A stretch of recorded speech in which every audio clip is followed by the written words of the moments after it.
parle pour moi. You speak for me. Ou parle pour moi.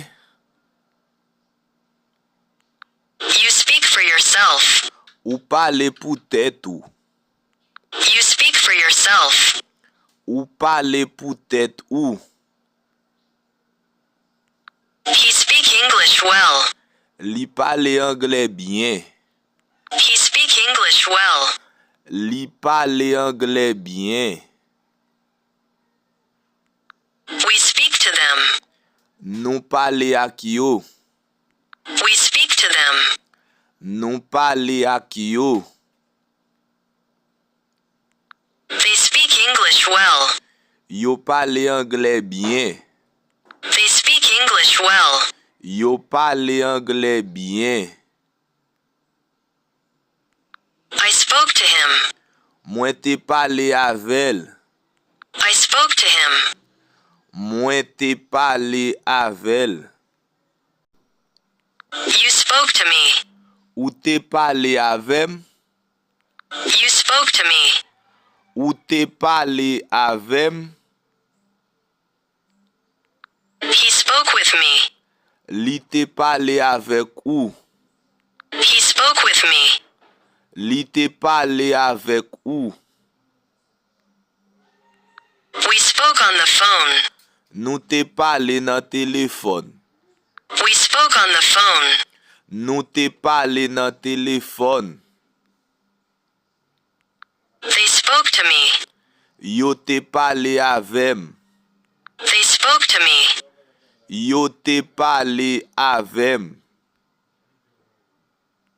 I will speak to him. Mwen pral parle avel. I will speak to him. Mwen pral parle avel. You will speak English well. Ou pral bien parle anglais. You will speak English well. Ou pral bien parle anglais. He will speak English. Li pral parle anglais. He will speak English. Li pral parle anglais. We will speak soon. Nou pral parle tale. We will speak soon.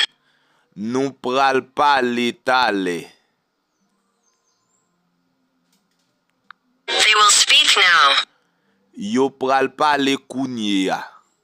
They will speak now. Yo pral parle kounye ya.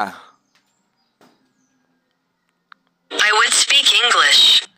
Mwen ta parle anglais. I would speak English. Mwen ta parle anglais. You would speak to him. Ou ta parle avel. You would speak to him.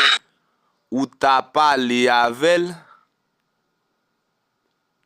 We would speak to him. Nou ta parle avel. We would speak to him. Nou ta parle avel. They would speak with me. Yo ta parle avem. They would speak with me. Yo ta parle avem. I buy for you. Mwen achete pou ou. I buy for you. Mwen achete pou ou. You buy it for me. Ou achete l pou mwen. You buy it for me. Ou achete l pou mwen. He buys a car. Li achete yon machin.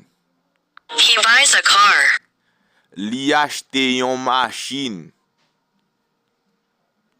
We buy a house. Nou achete yon kay. We buy a house. Nou achete yon kay.